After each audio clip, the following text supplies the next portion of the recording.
Comment reconnaître quelqu'un qui gagne de l'argent sale? Écoutez-moi très bien. Je vais commencer par moi-même. Quand j'arrive en Europe, d'accord? J'arrive en Europe au bout de 2 ans.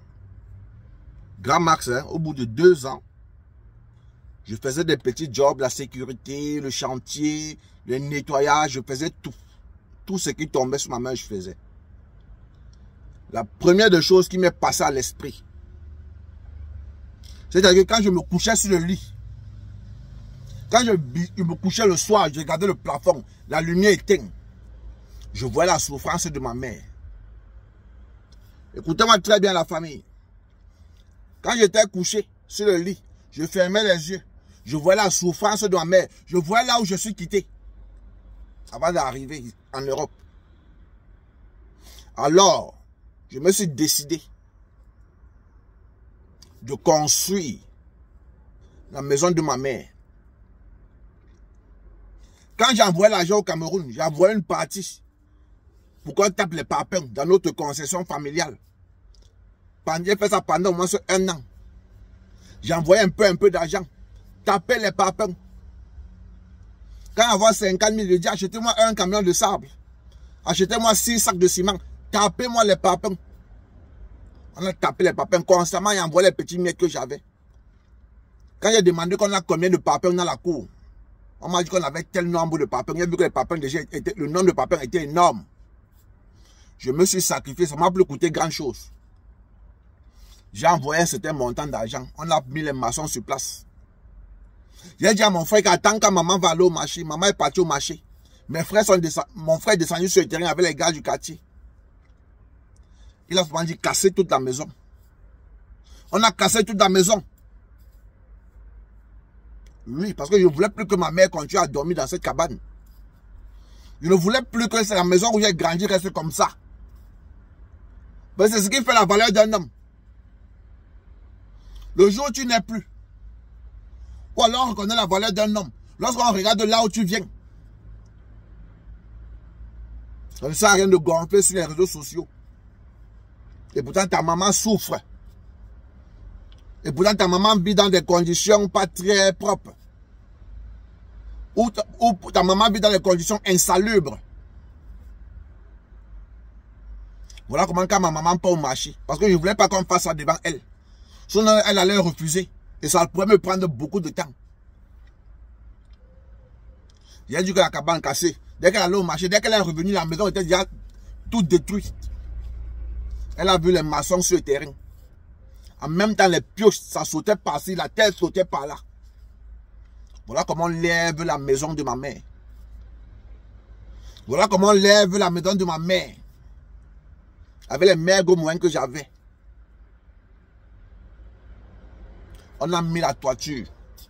On a mis les portes. On a crépi le sol. Il a dit, maman, tu entres d'abord la maison là comme ça. Au moins, tu es déjà à l'aise. Le minimum que j'ai fait là déjà, c'est mieux qu'avant. Entre d'abord là-dedans comme ça.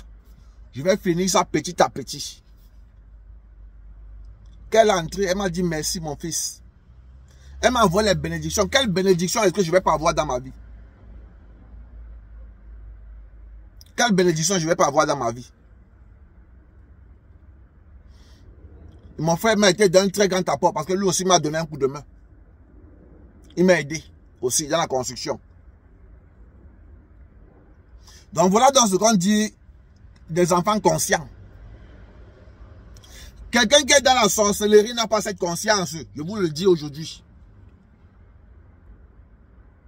Quelqu'un qui est dans la sorcellerie, qui a l'argent sale, qui touche l'argent sale, ne peut pas faire ce genre de choses. Au contraire, il a peur qu'en faisant ma famille manger mon argent, qui n'est pas propre, demain on peut les sacrifier. Parce que ça se passe comment dans les réunions. Lorsque tu entres dans la sorcellerie,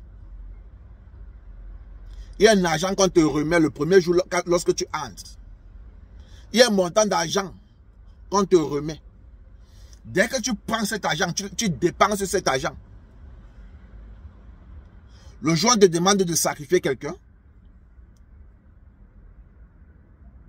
Lorsque tu dis que tu ne peux pas le faire, c'est à ce moment qu'on te dit que si tu ne le fais pas, toi-même tu vas partir. Quand tu dis non, non, non, non, non, non, non, non, je ne veux pas. Si vous voulez, je vous rembourse votre argent. On te dit que ok. Si tu veux rembourser cet argent, tu vas nous remettre les mêmes billets qu'on t'avait donné ce jour-là. Les mêmes billets, avec la même monnaie qu'on t'a remis ce jour-là. Tu vas nous remettre ça ce jour-là. Tu vas nous remettre ça.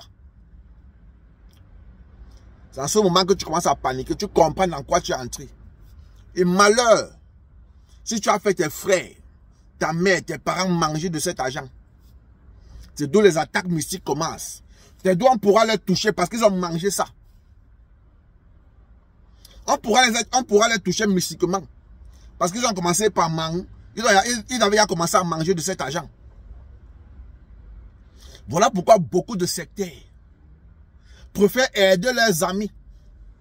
Ils font beaucoup pour leurs amis. Quand tu vois l'homme là dehors, quand tu vois un homme dehors, il y a les hommes comme ça dans la vie. Il est généreux avec tout le monde. Dehors, on chante son nom, on crie son nom. Mais ses frères souffrent. Sa famille souffre amèrement. Lorsque tu vois ces conditions, tu te poses la question à savoir, mais est-ce qu'il s'agit du même homme? Avec la façon que cet homme aide les gens, aide ses amis-là, pourquoi sa famille souffre? Il peut aider ses amis, il va envoyer ses amis à l'étranger, en Europe, il va aider tout le monde avec son argent qui n'est pas propre. Mais il va refuser que sa famille mange un seul centime de cet argent-là. Parce qu'il sait ce que ça peut causer comme dégâts. Il sait ce que ça peut causer comme dégâts dans sa famille. Si jamais les membres de sa famille commencent à manger de cet argent. Voilà pourquoi beaucoup de personnes ici qui ont de l'argent, vous allez toujours voir que les membres de leur famille sont très pauvres. Mais dehors, on les fait des louanges. Si cette personne n'est pas dans la sorcellerie, si vous connaissez quelqu'un comme ça autour de vous, qui n'est pas dans la sorcellerie, sachez que cette personne-là est possédée par un esprit. Si vous connaissez quelqu'un qui mène ce genre de vie et qui n'est pas dans la sorcellerie, sachez que cette personne-là est possédée par un esprit maléfique et cette personne doit se faire désembouter. C'est un esprit qui a embouté cette personne avant que cette personne se comporte comme ça. Un être humain normal. Un être humain qui a tous ses sens, qui a toutes ses facultés, ne peut pas laisser son petit frère, ne peut pas laisser sa soeur qui souffre et aide ses amis, met ses amis à l'aise. Non. Moi, mes amis vont vous dire que je suis trop chiche. Mes amis vont vous dire que je ne donne pas beaucoup, je ne suis pas là, je ne leur donne pas l'argent comme eux, ils attendaient que je leur donne. Parce que eux, d'abord, l'argent pour travailler l'argent, on souffre pour travailler l'argent. Mais je suis chiche avec eux. Mais mon frère en Europe, Bazon a déjà envoyé mon frère en Europe. Mon frère en Europe en ce moment. Mais je suis chiche. Mes amis disent que je suis chiche parce que je ne leur donne pas l'argent comme ils veulent. Comme ils veulent que je dois leur donner. Mais j'accepte que je suis chiche. Mais cependant, j'essaie de mettre ma famille un peu à l'aise. C'est parce que je ne leur donne pas que ma famille respire. Le jour où j'aurai beaucoup, je vais leur donner ce qu'ils veulent que je leur donne. Mais si ma famille n'est pas assez à l'aise, je ne peux pas distribuer mon argent aux amis et connaissances, sachant que ma famille souffre. Ce n'est pas possible. Parce que mon argent est propre. J'ai conscience de la sueur de mon front. De la sueur que je travaille pour avoir cet argent. J'ai conscience de ça. Mais quelqu'un qui a l'argent sale, c'est trop facile qu'il aide ses amis.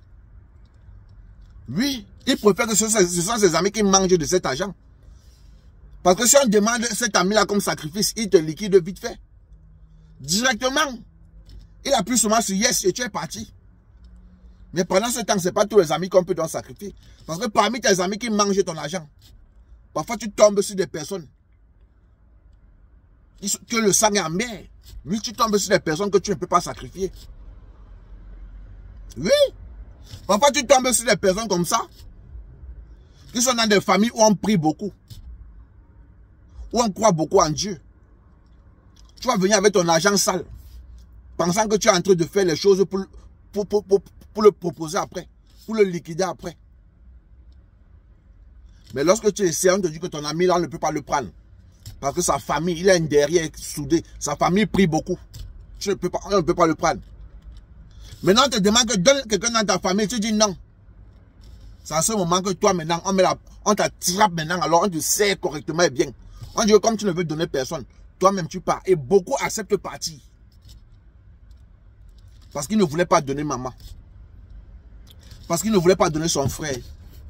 Parce qu'il ne voulait pas donner sa soeur. Parce qu'il ne voulait pas donner son enfant. Il dit que mieux, bêta, vous me prenez. Prenez-moi. Tac directement. Tu entends que, oh, pape, il est mort. C'est comme ça que ça se passe. Be careful. Faites très attention. Travaillez votre argent proprement. Ne courez pas, ne soyez pas pressés. La famille, ne courez pas, ne soyez pas pressés. Calm down. C'est doucement, doucement. C'est doucement, doucement. Si tu te reconnais dans ce que j'ai dit, si tu es quelqu'un que tu aides facilement les autres, et que tu n'aides pas les membres de ta famille, et que tu reconnais que tu n'es pas dans la sorcellerie, sache que tu es quelqu'un qui est possédé par un mauvais esprit. Et cherche à te faire délivrer, cherche à te faire soigner.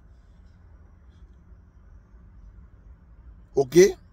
Fais ce qu'on appelle de lavage spirituel. Fais des jeûnes. Lave-toi jeûne. Si tu connais des personnes, des maîtres spirituels qui peuvent t'aider, des prêtres, des pasteurs, je ne sais pas quoi et tout, essaye de faire quelque chose. Sache que tu n'es pas quelqu'un qui est simple. Tu es un mauvais esprit. Si tu as l'argent et que tu n'aides pas tes frères, sache que tu es un mauvais esprit. Si tu n'es pas dans la sorcellerie et que tu te considères comme une personne normale, sache que tu n'es pas une personne normale. Tu es habité par un esprit démoniaque. Parce que ton raisonnement n'est pas normal, n'est pas logique. Tu ne peux pas laisser tes frères mourir de faim et tu aides les autres. Oui. C'était Bazote et la famille. N'oubliez surtout pas de vous abonner pour les nouveaux. Abonnez-vous pour m'encourager pour recevoir plus de messages. Suivez-moi sur toutes mes pages. Facebook, TikTok. N'oubliez pas de vous abonner aussi sur les pages. On fait ça. C'était Bazote. Ciao, ciao.